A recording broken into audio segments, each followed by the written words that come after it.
할렐루야. 세상에는 참 많은 사람들이 살아가고 있습니다. 그런데 오늘이 이 땅에서 마지막 삶이다라고 했을 때 과연 후손들에게 또 가족들에게 또 이웃들에게 어떤 말을 남기고 싶어 할까요? 여러 가지 말씀을 하겠지만 그 말들은 매우 가장 중요한 말이 아닐까 생각됩니다. 자, 그럼 부활하신 예수님께서 이 땅을 떠나시기 전에 제자들에게 부탁한 마지막 말씀은 무엇입니까? 예수님께서 이 땅에 제자들을 남겨두고 성천하시기 전에 마지막 주셨던 그 말씀이야말로 공생의 3년 동안에 제자들에게 가장 하고 싶었던 또 가장 소중한 가장 귀한 말씀이 아닐까 생각됩니다. 또한 제자들뿐 아니라 오늘을 살아가고 있는 우리들에게도 이 땅에 있는 모든 교회들에게도 하고 싶은 말씀임이 분명합니다. 사랑하는 여러분, 예수 그리스도를 나의 구원자임을 믿음으로 고백한 우리, 또 우리 교회가 행해야 하는 가장 중요한 일은 무엇이라고 생각하며 지금 신앙생활을 하고 있습니까? 물론 서로가 조금씩 다를 수는 있겠지요.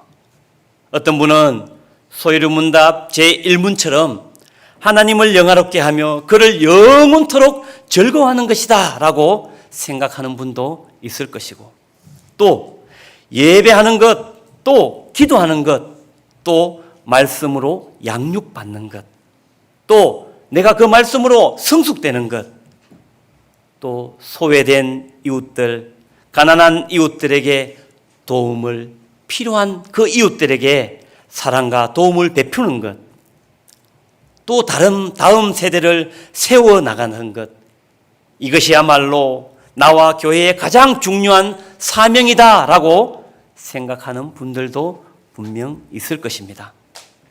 사실 어느 것 하나 중요하지 않은 것이 없습니다. 모두가 다 소중합니다. 또 어느 것 하나 소홀히 해서도 안 되며 교회, 바로 우리가 감당해 나가야 할 그 일이면 분명합니다. 그러나 부활하신 예수님께서 마지막으로 제자들에게 말씀하신 일, 그 말씀은 바로 오늘 본문 15절 16절인데요. 오늘은 우리 주일학교 친구들이 있기 때문에 한번 우리 친구들도 따라하고 성도님들도 저를 따라서 한번 하겠습니다. 우리 친구들 큰 소리로 하겠습니다. 아시겠죠? 네. 또 이르시되 너희는 온 천하에 다니며 만민에게 복음을 전파하라. 믿고 세례를 받는 사람은 구원을 얻을 것이요, 믿지 않는 사람은 정죄를 받으리라. 아멘. 아멘.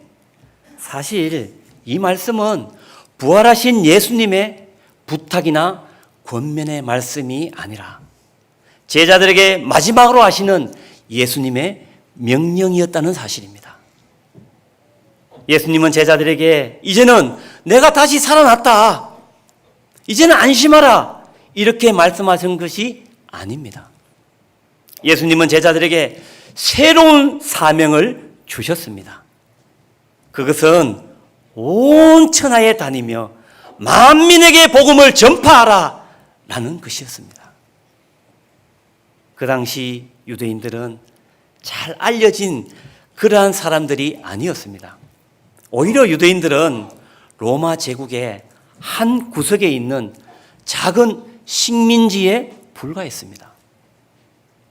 하지만 예수님은 제자들에게 온 천하에 다니며 만민에게 복음을 전파하라고 명령하십니다. 사랑하는 우리 성도님들, 예수님을 먼저 영접한 우리가 전도와 선교를 멈출 수 없는 이유는 교회의 비전이나 또 목표, 목회자의 철학 때문이 아니라 바로 오늘 말씀에서 만민에게 복음을 전파하라는 주님의 명령이기 때문입니다. 이 명령은 목사님과 장로님, 교회 중직자들에게만 주어진 명령이 아니라 예수 그리스도를 구주로 영접한 그리스도인 모두에게 내려진 명령인 것입니다. 예수님은 그 당시 세계적으로 가장 인기 있던 그리스인이나 로마인들에게 명령한 것이 아니었습니다. 예수님의 제자들은 유대인들이고 그 중에서도 갈릴리 지방에 있는 아주 촌 사람들이었습니다. 그런데 예수님은 이들에게 온 천하에 다니며 만민에게 복음을 전파하라는 명령을 내리셨습니다. 그 이유는 죄인인 우리가 구원을 받을 수 있는 유일한 길은 오직 십자가에 달려 죽으셨던 그 예수님, 다시 부활하신 예수님을 믿는 것밖에 없기 때문입니다. 온 세상으로 가라, 온 세상에 복음을 전파하라. 믿고 세례를 받는 사람은 구원을 받을 것이다. 그러나 믿지 않는 사람은 죄의 심판을 받을 것이다 라고 하는 말씀이 예수님께서 주신 마지막 말씀이었습니다. 그러므로 전도 선교는 저와 우리 성도님들 또 우리 교회가 감당해 나가야 할 가장 중요한 사명이 아닐까 생각합니다. 어떤 분들은 전도 선교를 꼭 해야 되나? 지금 내가 지금 하나님을 잘 믿고 있잖아. 열심히 잘 믿으면 되는 거 아니냐라고 생각할 수도 있습니다. 그러나 주님은 우리의 동의를 구하지 않습니다. 주님께서 우리에게 말씀을 하시고 주님께서 우리에게 요구하시는 것은 바로 명령하신 말에 순종을 요구하고 있습니다. 성도님들도 너무나 잘 알고 있는 말씀인데요. 성경에는 이 명령을 여러 곳에서 기록하고 있습니다. 마태복음 28장 18절에서 20절에도 기록하고 있고요. 또 사도행전 1장 8절에도 기록하고 있습니다. 사도행전 1장 8절인데요. 우리 한 번 더, 자, 우리 친구들 허리 한번 세우고 큰 소리로 한번 같이 따라하겠습니다. 오직 성령이 너희에게 임하시면 너희가 권능을 받고 예루살렘과 온 유대와 사마리아와 땅끝까지 이르러 내 증인이 되리라 하시니라. 아멘. 아멘. 부활하신 예수님께서 제자들에게 마지막 명령하시고 당부하시고 부탁하셨던 말씀은 땅끝까지 가서 내 복음을 증거하라, 내 증인이 되라 라고 말씀해 주셨습니다. 그런데 사실 제자들이 어떤 사람이었습니까?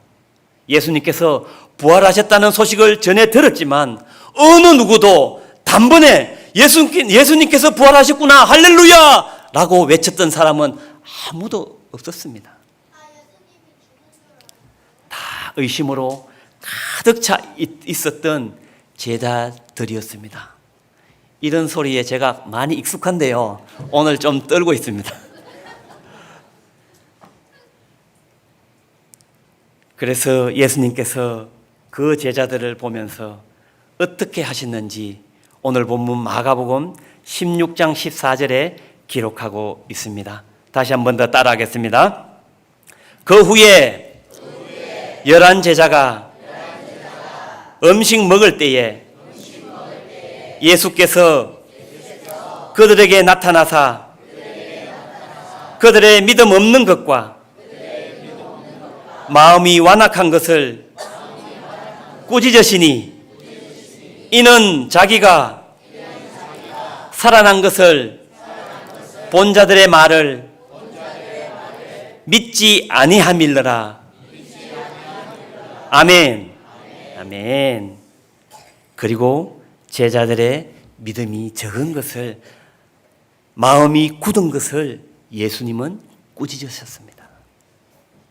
그것은 제자들이 예수님께서 다시 살아나신 후에 예수님을 만난 사람들의 말을 믿지 않았기 때문입니다.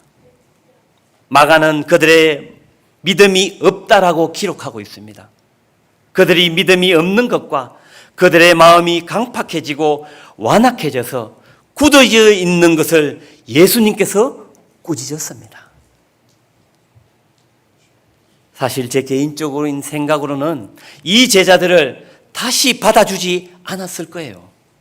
예수님이 행하신 많은 이적과 기적들을 보았고 또 함께 동거동락했던 예수님을 모른다고 부인하고 또 버리고 예수님께서 죽으셨다 부활하셨는데도 불구하고 그것을 온전히 믿지 못했던 제자들이라면 그 사람들을 다시 받아주기보다는 새로운 사람, 똑똑한 사람을 다시 세우는 것이 더 나을 것 같은데 말입니다.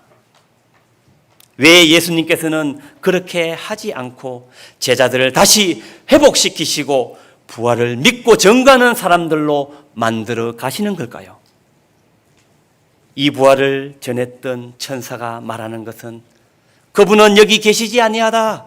그분은 살아나셨다. 그리고 그분은 먼저 갈릴리로 가셨다. 갈릴리로 가서 그분을 만나라라고 얘기합니다. 그럼 왜 갈릴리로 가라 했을까요?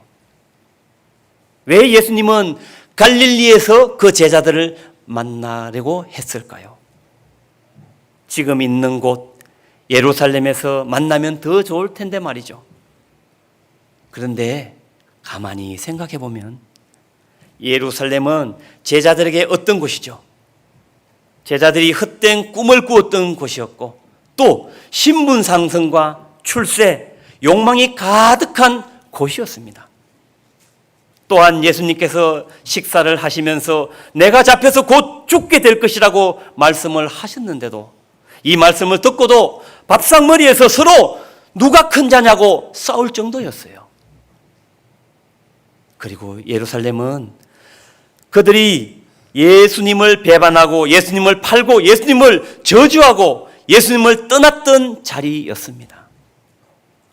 그러므로 그 예루살렘은 실패의 자리요, 좌절의 자리요, 두려움의 자리요, 다시 기억하고 싶지 않은 자리가 바로 예루살렘이었을 것입니다. 그러면 반대로 갈릴리는 어떤 곳이죠? 사실 아무 자격이 없는 그들에게 예수님께서 직접 찾아오셔서 내가 너희를 사람 낚는 어부가 되게 해주겠다고 말씀하신 그 자리였습니다. 그들은 예수님의 말씀을 들었고 마음에 감동이 있었던 곳이었습니다. 예수님께서 기적과 이적들을 베푸시는 현장이었고 그 갈릴리에는 뜨거운 열정이 있었던 곳이었습니다. 예수님께 기도를 배웠던 곳 갈릴리고요. 예수님을 진심으로 사랑했던 마음을 가지고 있었던 곳 바로 갈릴리에서 예수님과 함께 동거하였고 예수님과 함께 사역하였고 땀 흘리고 웃고 울고 했던 곳이 바로 갈릴리였다는 것입니다.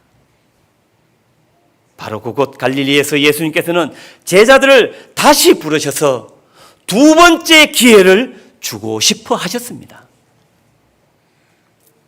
너희들 다 나를 버렸지. 근데 내가 죽었다가 약속한 대로 부활했잖아. 너희들 기억하니 내가 너희들을 사람 낚는 어부가 되게 한다고 말했잖아. 너희가 나를 선택한 것이 아니라 내가 너희를 선택했고 내가 너희를 불렀잖아. 예수님은 다시 그때를 상기시켜 주는 것이었습니다.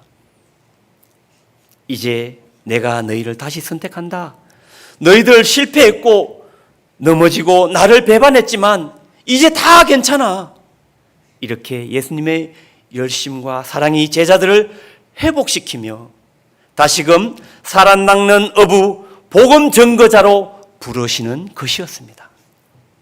그리고 갈릴리에서 제자들은 아픔과 괴로움, 좌절과 절망의 마음이 회복되었습니다.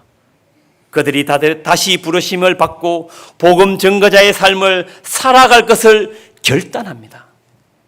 사랑하는 여러분, 그때 제자들을 부르신 예수님께서 오늘 이 시간 저와 여러분을 부르고 있음을 기억하시기 바랍니다. 그 주님의 음성에 귀 기울이시기를 간절히 소망합니다.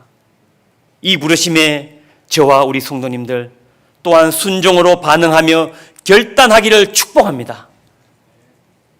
그리고 제자들은 갈릴리에 머물지 않고 예루살렘으로 돌아옵니다. 예루살렘에 다시 돌아와서 예수님께 이런 말씀을 듣게 됩니다. 사도행전 1장 4절과 5절 말씀인데요. 자, 우리 친구들 한번 보세요. 자, 한 번 더 큰 소리로 따라 할게요. 알았죠? 자, 사도행전 1장 4절에서 5절입니다. 사도와 함께 모이사 그들에게 분부하여 이르시되 예루살렘을 떠나지 말고 내게서 들은 바 아버지께서 약속하신 것을 기다리라. 요한은 물로 세례를 베풀었으나 너희는 몇 날이 못되어 성령으로 세례를 받으리라 하셨느니라. 아멘. 아멘. 예루살렘은 예수님을 잡아 죽였던 사람들이 있는 곳이고 로마의 통치가 있는 곳인데 다시 그곳에 들어가서 성령을 기다리라고 말씀하십니다. 성령이 임하시면 권능을 받게 되고 능력을 받게 될 것이라고 말씀하고 계십니다. 그리고 그 성령의 능력이 임해오면 그들이 갖고 있는 연약함, 부족함, 실패, 좌절의 생각, 바로 과거의 모습은 온전히 회복되며 변화가 일어난다는 것입니다. 사랑하는 여러분, 우리도 마찬가지죠. 우리의 믿음이 부족하고 우리의 믿음이 적고 우리의 믿음이 없는 것 같고 때로는 우리가 완악한 것 같아도 주님께서 약속하신 성령이 임하시면 우리는 과거의 제자들처럼 예수님을 배반하고 버리는 인생이 아니라 예수님을 붙들고 예수님을 사랑하고 예수님을 증거하는 인생으로 변화될 줄로 믿습니다. 진짜 변화는 바로 복음을 증거하는 인생으로 바뀌는 것입니다. 그런데 사실 우리는 성령의 임재와 은혜는 은사 체험이라고 생각할 때가 너무나 많습니다. 방언, 또 예언, 병고침, 귀신을 쫓아냄 등의 은사가 임해도 나 자신은 손해보는 상황일 때, 자존심 상할 때, 화가 날 때, 신경질 날 때 그 화 한 번 참아내지 못하는 삶을 살아가고 있는 나 자신입니다. 이 은사들이 나쁘다는 것이 아닙니다. 오해 없으시기 바랍니다. 사실 은사를 사모해야 합니다. 왜요? 바로 이 은사를 통하여서 오직 예수 그리스도 그 은사가 복음을 증거하는 곳에 쓰여지지 않으면 그 은사가 잘못된 것이라는 것이죠. 그러므로 그 은사를 통하여서 하나님 나라 그 복음이 온전히 우리 이웃들에게 전해져야 된다는 것입니다. 오늘 본문 마가복음 16장 17절 18절 말씀처럼 예수님의 이름으로 귀신을 쫓아내며 새 방언을 말하며 뱀을 집어 올리며 무슨 독을 마실지라도 해를 받지 아니하며 병든 사람에게 손을 얹은 적 나으리라. 이 말씀을 가만히 보면 그리스도인들에게 나타나는 이 증거는 복음을 전하는 일을 순종하는 사람들에게 바로 나타나는 현상들이었습니다. 사실 선교 현장에서는 이적과 기적들이 참 많이 일어난다고, 지금도 일어난다고 우리는 선교사님들을 통하여서 많이 접하고 있습니다. 또 복음의 능력으로 우리의 삶에서도 예배 가운데 목사님의 말씀을 듣는 가운데 모든 사람의 마음이 뜨거워지고 하나님의 사랑에 감격되며 믿는 사람이 날마다 더해지게 될 줄로 믿습니다. 이것이 바로 복음의 능력인 것입니다. 마지막으로 마가복음 16장 19절 20절인데요. 우리 친구들 한 번 더 같이 큰 소리로 따라할게요. 알았죠? 네. 자, 주 예수께서 말씀을 마치신 후에 올려지사 하나님 우편에 앉으시니라. 제자들이 나가 두루 전파할세 주께서 함께 역사하사 그 따르는 표적으로 말씀을 확실히 정언하시니라. 아멘. 아멘. 예수님은 하늘로 올라가셨습니다. 예수님은 하나님 보좌 우편에 앉으셔서 우리의 죄를 씻으시는 대제사장의 직무를 행하고 계시며 중보하고 계십니다. 우리에게 성령을 부어주셔서 죄를 이기고 사탄을 이기고 복음을 증거할 때에 놀라운 부흥을 일으키게 하십니다. 저와 성도님들, 삶의 현장에서 사랑하는 동료들, 또 사랑하는 가족들, 또 사랑하는 친구들, 우리 주변에 있는 사람들에게 가장 소중한 메시지, 예수 그리스도의 십자가 부활을 전해주는 삶의 현장이 되기를 주님의 이름으로 축복합니다. 오늘 말씀 복음을 전파하라, 예수님의 마지막 명령에 순종할 때 우리를 통해서 증거되는 주 예수님의 하나님 나라 복음이 죽은 영혼을 살리고 새로운 생명이 태어나며 예수 그리스도를 구주로 영접하는 자들이 날마다 더해지는 놀라운 축복이 저와 성도님들과 우리 교회 가운데 넘쳐나기를 우리 주님의 이름으로 축복합니다. 할렐루야.